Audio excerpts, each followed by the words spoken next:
France Inter.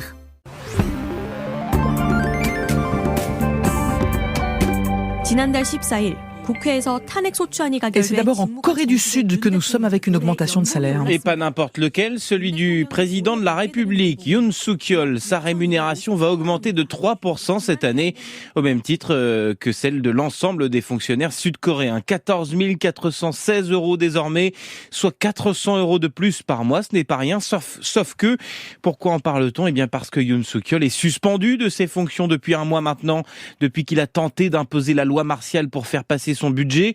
Le Parlement l'a destitué. Son procès en destitution commence d'ailleurs demain. Et il y a 10 jours, il a refusé de se rendre pour être interrogé malgré un mandat d'arrêt. Voilà donc un petit scandale de plus pour le président ultra-conservateur qui ne peut pas être privé de salaire parce qu'il est dans une situation un peu bâtarde. Il n'est plus président, mais il conserve son statut jusqu'à ce que la justice proclame la destitution, ce qui ne sera pas le cas avant plusieurs mois. Nous voici au Nigeria où l'armée est à nouveau mise en cause. Après la mort d'au moins 16 civils hier dans une frappe aérienne dans l'état de Zamfara au nord-ouest du pays, une frappe accidentelle, mais la deuxième en 2 semaines seulement, puisque le jour de Noël, une frappe similaire a fait des morts civiles dans l'état voisin de Sokoto. L'armée a touché 2 villages alors qu'elle visait des djihadistes. Ces frappes sont menées habituellement contre ce que les autorités appellent les bandits, des groupes criminels qui terrorisent les habitants de cette région du Nigeria. Pillage, meurtre et enlèvement sont leurs modes d'action, d'où la réponse militaire.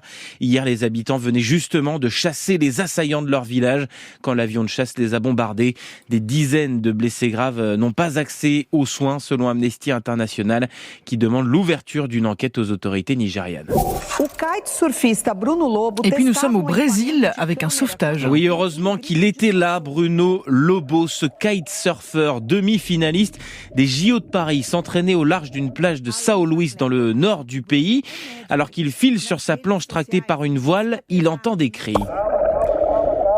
Bruno Lobo a une caméra installée sur son matériel et sur les images qui font le tour des médias et des réseaux sociaux, on n'entend pas grand-chose comme vous pouvez le constater, mais on le voit faire un demi-tour très rapide.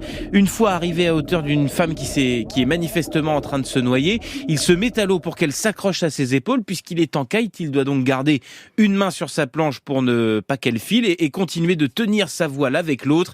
Il a finalement réussi à ramener la jeune femme au bord. J'ai seulement fait mon devoir, a-t-il dit ensuite, en profitant pour rappeler sur ses réseaux sociaux que la mer est, je cite, très dangereuse et que la marée peut emmener bien loin de la plage.